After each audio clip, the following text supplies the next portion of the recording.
We'll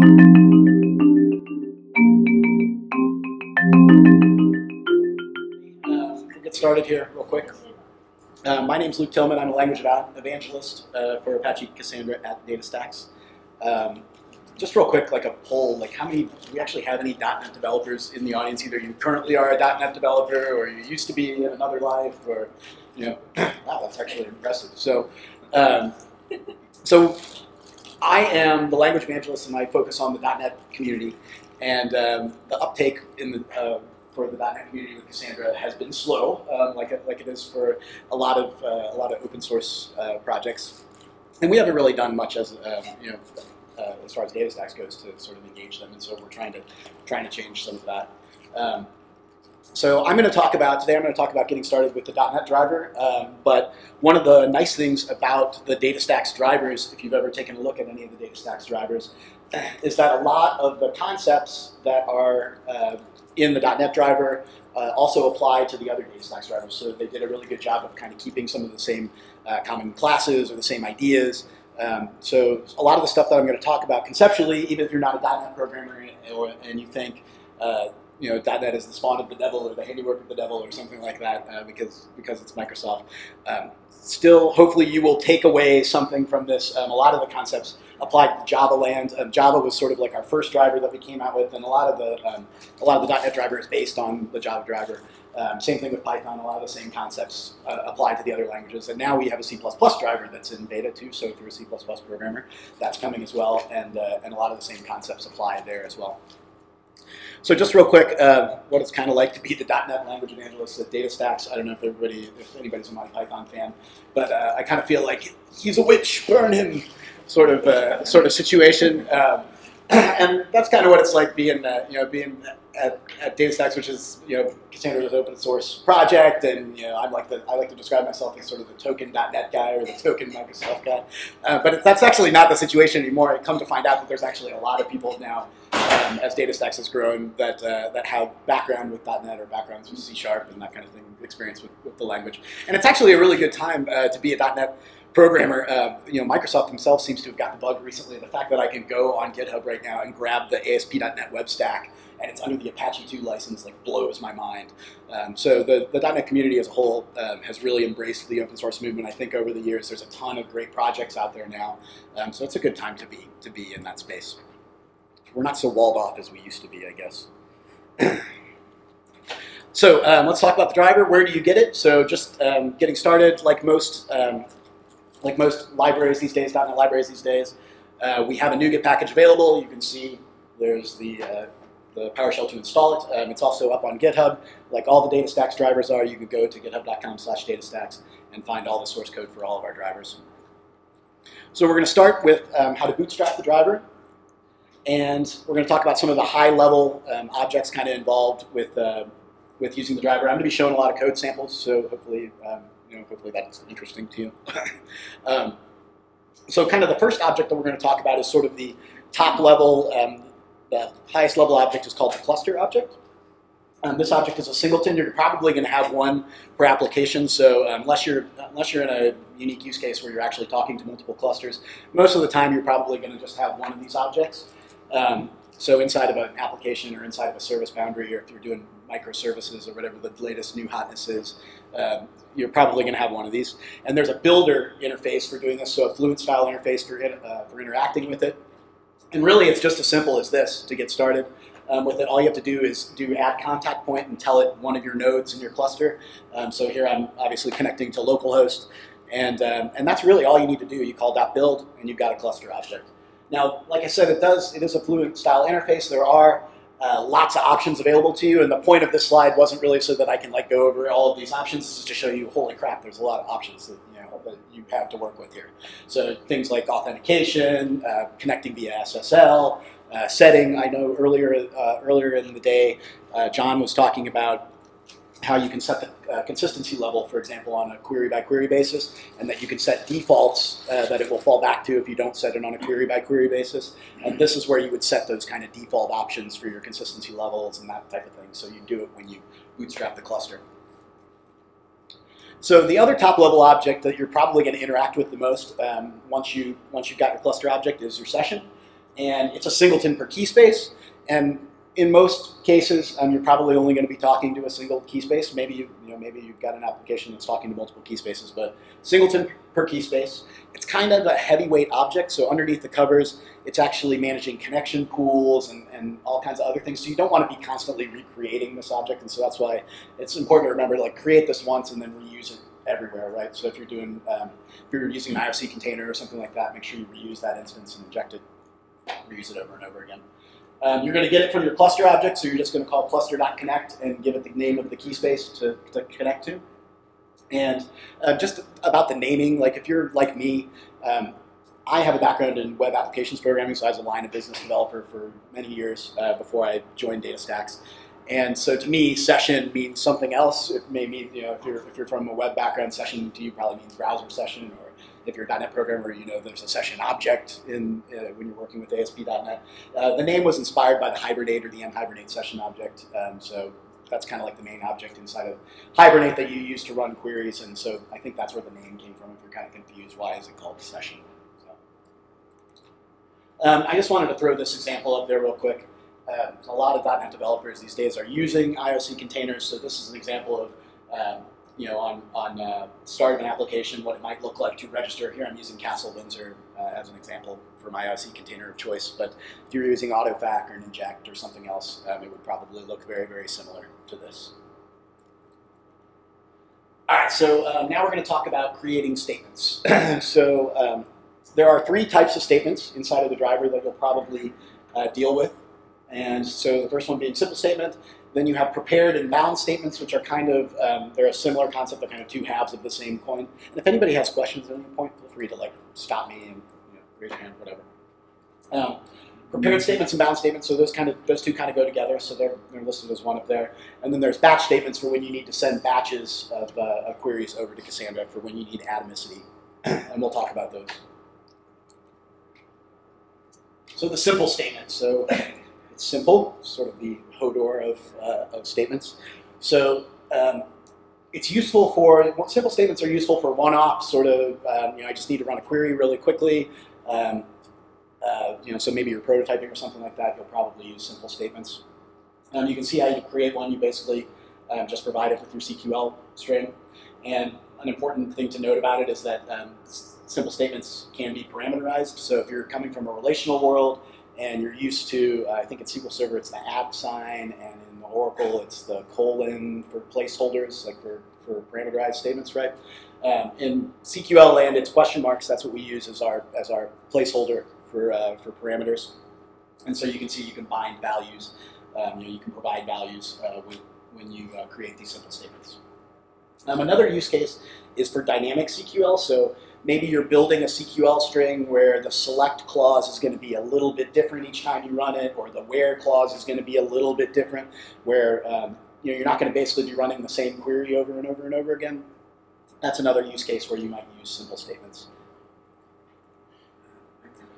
So prepared statements, this is the one that you'll probably use the most because it's a performance optimization. There's a performance optimization sort of involved with prepared statements. So just real quick first, how do you get a prepared statement? So you're going to start with your session object here. You can see from the code sample. Session is just the session object that I talked about earlier. And you're going to call session.prepare. And there's also an async version of that called prepare async if you're doing the async await task-based stuff in .NET 4.5. And the reason that there's an async version of this method is because when you call session.prepare to get back a prepared statement, it's actually going to make a round trip to the Cassandra cluster underneath the covers. And it does this so that it can give Cassandra a chance to go ahead and parse that statement. It can go ahead and figure out a query execution plan. And at the end of the day, essentially what ends up getting sent back is sort of a unique identifier for that statement. And then when we actually go to run that statement, now we don't have to send over the CQL string anymore. We just have to provide values when we execute that statement. And also Cassandra doesn't have to doesn't have to figure out the query execution plan sort of on the fly every time that we give that statement to it. So this is great if you're going to be running like the same queries over and over and over again. And if you think about most applications, at least most applications that I built when I was a web developer, you tend to run the same statements over and over and over and over again, just with different parameters. So you're probably going to use this a lot. So you're probably going to be using prepared statements a lot. And the thing to remember with prepared statements is that when you do session.prepare, save that prepared statement instance off somewhere. So prepare once and then bind many times. You don't want to be preparing over and over and over and over again, because then you're adding an extra server round trip, for no good reason. You're not sort of getting the optimization. So you might save that prepared statement instance off. Like say you have a DAO class or something in your code, you might have a class level field or something where you're storing off that prepared statement instance so that you can reuse it over and over again to bind and execute. So when you actually bind, so this is to talk about bound statements, you call prepared.bind and you provide the bind variable values at that point, and then you've got a bound statement and that can actually be executed. All right, batch statements. So this is the third statement type. It's used to send batches. Imagine that. The example here, I really just wanted to show that you can kind of mix and match both bound statements and simple statements in a batch, so you're not limited to one statement type if you want to send over a batch of statements. The primary use case for batches is batches are logged, and you use them when you want the atomicity guarantee. A good example would be, say somebody is signing up for your website, and they give you their user information, and you decide, because we've learned probably from some of the talks earlier about data modeling, that we tend to denormalize on write. We tend to duplicate data on write with Cassandra. So we might write, say we need to look up users by their username, and we also need to look them up by their email address. We might have two different Cassandra tables that we want to write that user information to when they sign up. And to do that, to make sure that both operations succeed, we probably wrap those two mutations, those inserts into both tables, inside of a batch. So that we want the atomicity guarantee that both of them were going to succeed. Make sense?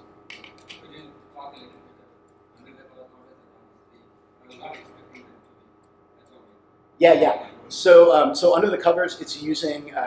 So there is a cost involved with the atomicity. So I think what's involved is there's actually a transaction log on Cassandra, so it gets written to this batch log. And somebody used a great analogy the other day. Once it's written to the batch log, Cassandra is sort of like the Terminator in that it will keep trying your batch over and over and over again until it succeeds, basically. So once it's accepted once it's accepted the batch and it's been written to the log and everything like that, then you'll get a response back that says it was successful at the driver level, and at that point you know that eventually those writes will succeed. Does that make sense? Right. So you don't. So it's not. There's no isolation. So you could have there's no guarantee that that you're going to be able to read the data that you just wrote. Like say you could have half committed batch basically. You could have one statement that's done. One out of the three statements you sent over could be done, and the other two could not be done yet. So you could potentially read. So it's not a transaction if you're used to transactions in the SQL world, right? There's nothing like a rule. It's initial. Yeah, exactly. Yep.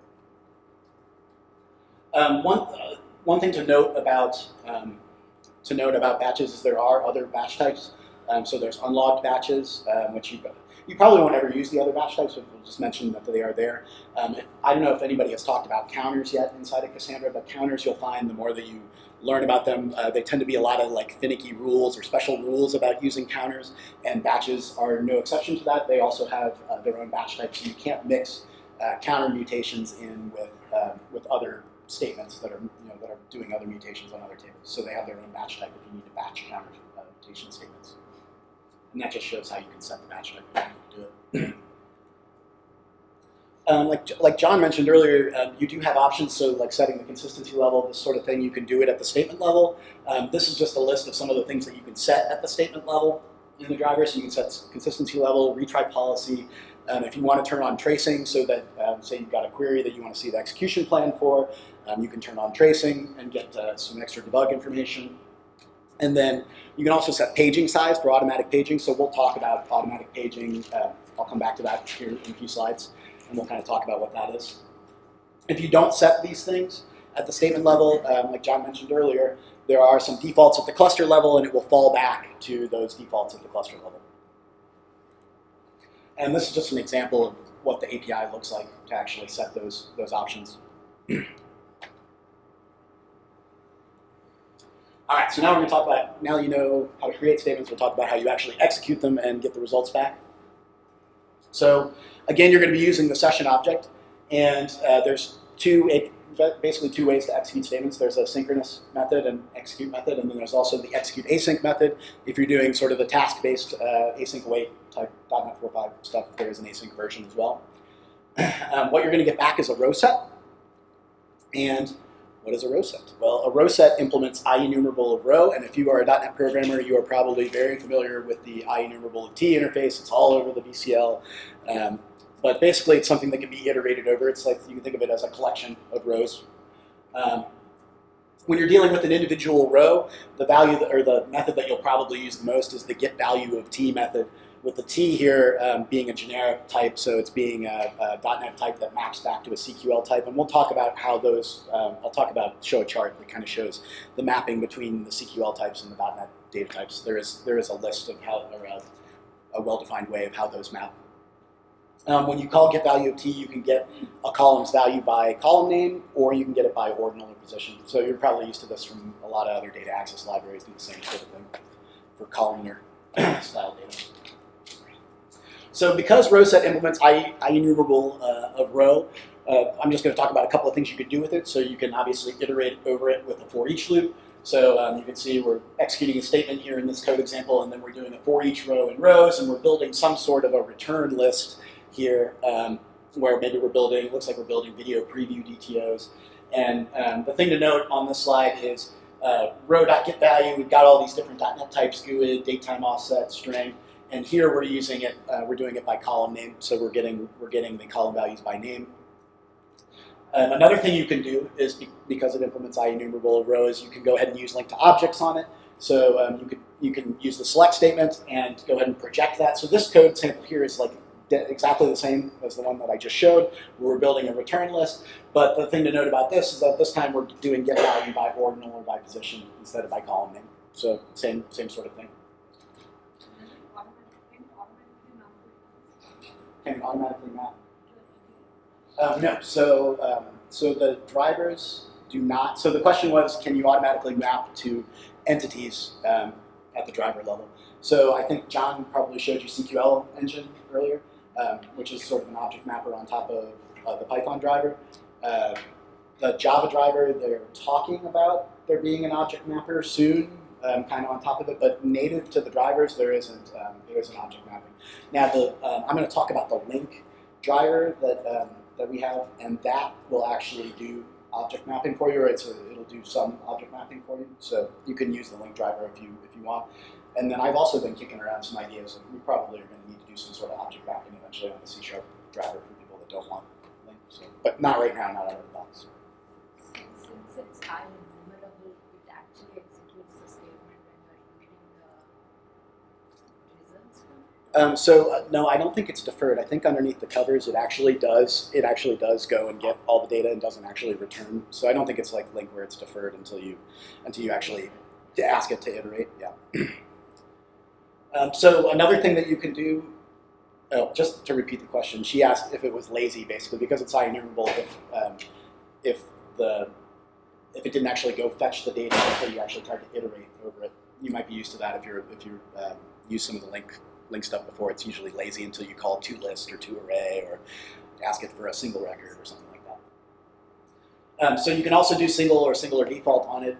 This is useful like when you're doing a query, maybe you're doing a select by ID, a unique identifier where you expect only one row to come back, or maybe zero or one rows to come back. So you can do that. This is the map I was just talking about. This is how you map CQL3 data types to .NET types. This isn't a full list. Maybe the only weird thing up here that you might not be used to, bar mapping to system numerics, big integer. Depending on what field you're in, you probably don't use the system numerics package very often. But some things that are missing from here are the CQL collection types. So map, set, and list aren't up here. But if you go to datastax.com/docs, you can see the full list of kind of how they map. So time UID is Yeah, yeah. So this, in the morning talk, you said the time URL you can query by the timestamp. Yes. So there are CQL functions that you can actually use to query by timestamp if you want. So you could actually do it in your action. So the question was, in the morning session, John talked about, it was probably John talked about, yeah, about how you can use time UUID and you can query by timestamp. You can kind of extract the timestamp from a time UUID and use that to query. There are CQL functions that you can use to extract that timestamp out of it. So you could actually do it in your CQL query itself. I think we probably, at least in the .NET driver, we probably need some better utilities around time UUIDs because we use GUID instead of having its own. .NET doesn't have a time UUID type, so. Can it take some Can it what? take some The .NET driver? No. The question was, does it take Solr queries? Can we do Solr queries from the .NET driver? Okay, so I mentioned automatic paging, and so I'm going to talk about, right now, the .NET driver 2.0 is out. It's in GA. It's been out for about a couple of months now. And actually, right now, we're in 2.1 beta, so I don't know if anybody has talked about any of the new features that are coming in Cassandra 2.1, but there's some new features that are coming in Cassandra 2.1, like user-defined types, where you'll need to grab the latest beta of the driver if you want to play around with some of those new features. So there is a 2.1 beta version of the C# driver, and I think the other languages also have beta versions that are either out now or very soon will be out that kind of work with some of those new features. But I'm going to talk about the 2.0 features. There was some cool stuff that came recently in the last couple of months, so we'll talk about some of those new features and kind of what it looks like to use those real quick. So one of the new features in 2.0 was lightweight transactions. So you've probably heard today about Cassandra and tunable consistency and how you can use different consistency levels when you need it. And this is sort of another thing in that vein. So it's another tool in your toolbox when you need to tune the consistency. A lot of times, if you're from the relational world, you might be familiar with a serial isolation level. So that's kind of what this feature is like, or linear. If you ever heard the term linearizable consistency, it's kind of a mouthful. But this is sort of when you want writes to not step on each other. Is how I always try to describe it. And a good way to illustrate it, or sort of the canonical example that we always use to illustrate it, is unique user accounts, for example. So say you've got a website and you've got a bunch of people signing up, and you want to make sure that everybody gets a unique username, or everybody signs up with a unique email address, something like that. That would be a case where you might want to use lightweight transactions to make sure that you don't have that, I'll say, imaginary race condition, but that race condition where two users sign up at the exact same time with the exact same email address, or at the exact same time with the exact same username. One thing to note, though, about lightweight transactions is that there is a cost associated with it. So under the covers, it's using Paxos, and it's got to make a bunch of round trips from the coordinator to the other nodes, and there's a latency cost essentially associated with this. So this is not something that you would want to use all over the place unless you really needed it. But like I said, it's another tool that's there in your toolbox. If you want to use it, you can. So if we use this method, we use that means definitely get multi-master right? Yes, I think so. Yeah, I believe that's the case. Yeah, because so if you have a node down or something like that. So the writes always be Oh, no. So no, you don't lose the multi-master part. So yeah, I mean, anything can be any node can still be the coordinator, but this it's similar to reading or writing with the consistency level of all, where if the node is down, like it'll fail. That makes sense. So just to show you what that canonical example looks like I was just talking about unique user accounts. Here we're using a simple statement. You'll notice that the CQL string looks pretty much like the other examples you've seen. Maybe the only difference up there is the if not exists, and that's one form of the lightweight transactions, sort of what that looks like when you're using it in CQL. So we're saying insert into user credentials if there already isn't a user, if it doesn't already exist, if there isn't already a user with that email address. And what you'll get back when you go ahead and execute something, a statement that's using lightweight transactions, is you'll get a special column name called square brackets applied, and that'll be a Boolean value type that will tell you whether or not your mutation succeeded or not, so whether or not that insert succeeded or not. And this is a little different than what you might be used to. If you come from a relational background, you might expect like a primary key violation exception or a unique constraint violation exception or something like that to be thrown. Not the case here. You'll just get a value back that's true or false whether or not it succeeded. Okay, automatic paging. This is another feature that was new in 2.0. So the problem they were trying to solve here is that loading big result sets into memory, like if you're dealing, a lot of times with Cassandra, you're dealing with very large amounts of data, right? And loading a large result set into memory is sort of a recipe for disaster. Out of memory exceptions, you're going to saturate your network, streaming all this data across. And a lot of times the way that people will try to attack this problem is to deal with the large data set in chunks, right? So I'll grab one page at a time, I'll process that page, and then I'll throw those records away, go get another page, process that page, so on and so forth, until I make it through the large data set. The problem was that prior to 2.0, it was a really big pain in the butt to do that with Cassandra. So there was a lot of like extra boilerplate code that you kind of had to write, and you had to keep track of some extra state, and then you had to kind of change the CQL query a little bit every time. It was just kind of a big pain in the butt. So automatic paging basically is trying to make that easier, make your life easier if you're dealing with a large row set. So what does it look like? Or when I say it makes it transparent, what does that look like? So to use it, you're going to use that set page size option that I mentioned earlier, and that's going to set how many records at a time that you want to go grab. And you can see here we're executing it, and then we're iterating over the results. And what it's going to actually do behind the scenes is you're going to get your first page of records, and then as you're iterating, as it runs out of records in that first page, it's going to go ahead and make a second query behind the scenes on your behalf, grab the second page of records, bring it back, and your code doesn't have to know anything about the fact that another query is going out sort of behind the scenes. And it'll do that each time that it runs out of records in a page until it completely exhausts the entire row set. So one thing to keep in mind when you're using this is that because that iterator block, that for each block, could be doing a query on your behalf, it could actually throw an exception. So for some reason, like that query to get the third page times out or something like that, you could actually get an exception there in your iterator, which is kind of a weird place maybe to get an exception. But keep that in the back of your mind if you're using this feature, that you could get an exception there from. Fetch the second page asynchronously. The question is, will it fetch the second page asynchronously? No, not in that case because you're iterating, so it's going to be a synchronous call, right? So we use paging when you got the first channel. Mm-hmm. So each time you need underneath exactly a query where the range is. Mm-hmm. I expected how this works. So it's like you print all the in memory, then you move in the memory, or it's like every time you go out, So basically the question was, what's going on under the covers? Like, is it doing a range query under the covers every time?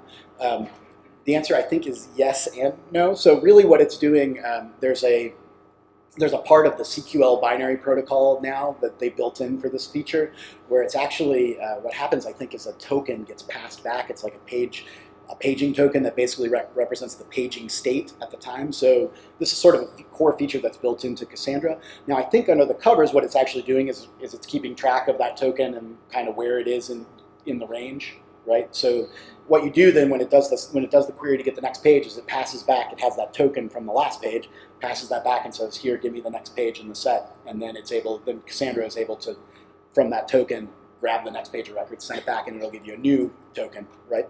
Make sense? Yes. Okay. So one thing to note about automatic paging, I don't know what type of applications you guys build, but I have built a ton of UIs over the years where like there's pager UIs involved. So like you've got some sort of web UI and you want to show a grid or a table or a list or something, and you want the user to be able to do next page, previous page, and kind of page through the records one at a time. And most users don't ever go past the second page anyway. So I don't know. Like I think UIs like this are sort of falling out of favor because they're not really all that useful. But for the typical pager scenario in a web application, it should be noted that automatic paging, this is not the feature you are looking for. I thought, being relatively new to Cassandra, having maybe 6-7 months of experience, when I heard automatic paging, I thought, like, paging? That must mean it's going to help me with the paging that I'm used to, which is writing UIs like this. And even though there is in the driver, there is that paging state that I was just talking about, that is actually exposed in the C# driver. It probably shouldn't be, but it is exposed. And you can actually like manually set paging state and have it pass stuff. It's not what you want to use. There are other ways to do this type of UI if that's what you're trying to build. And if you Google paging in Cassandra, there's like a bunch of blog posts actually, and I'm planning on writing one pretty soon about kind of how this works. But automatic paging, not the feature you're looking for in the case of that scenario. Okay, so kind of what else to check out? First, LINQ to CQL. So there is a LINQ driver available that comes with the NuGet package that you download.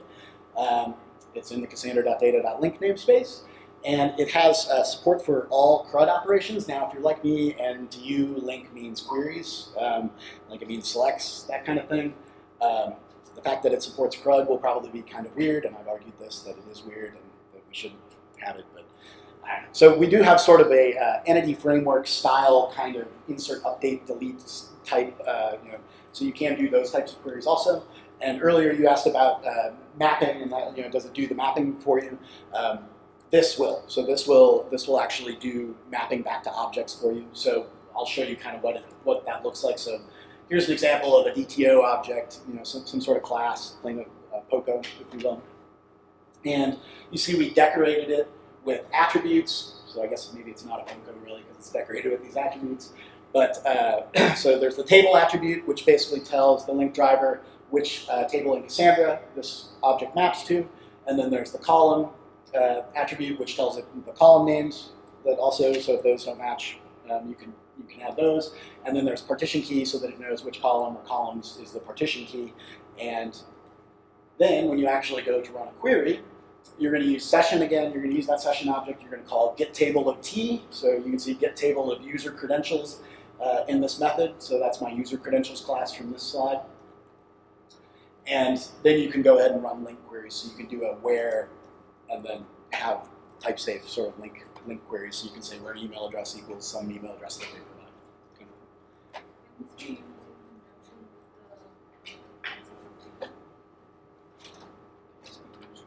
provide. So the question is, can this be used with the automatic paging? That's a good question. I don't think so right now. I don't think that there is an API, like a LINQ API for setting page size and then using, but I don't know off the top of my head. We have to look and see. I don't think so. Yes. So how does this work with dynamic columns? How does this? What do you mean by dynamic columns? So you don't have fixed column name, but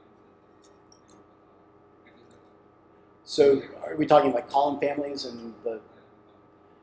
So under the covers, this is using CQL. So so the column here that I'm mapping back to is actually a CQL column. So I think that's probably taking care of the actual storage. Like if you're talking about the actual storage layer and where two things might be concatenated together, sort of is that what you're talking about?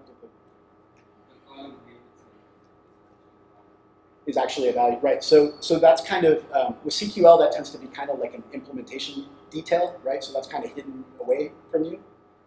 Does that make sense? Like, right. So when you're using CQL, that where the column name might be a value, that's sort of an implementation detail, and it's kind of hidden away from you. So when I say this maps to a column, that maps to a CQL column, which under the covers could really map to it could. So the underlying storage engine could map a different way, right? Can you insert this way? Yeah, you can. So there is, like I was saying, there is full CRUD support. It's kind of weird, like if you're not used to LINQ. Like I think of LINQ as query. I don't think of it as insert update, but there is support for insert update delete as well. Yes. Okay, so another thing that's also in that package is There's Cassandra.data names, or Cassandra.data assembly, which is an ADO.NET driver. So if you've been a .NET developer and you've ever written any ADO, you've probably written ADO.NET code at some point.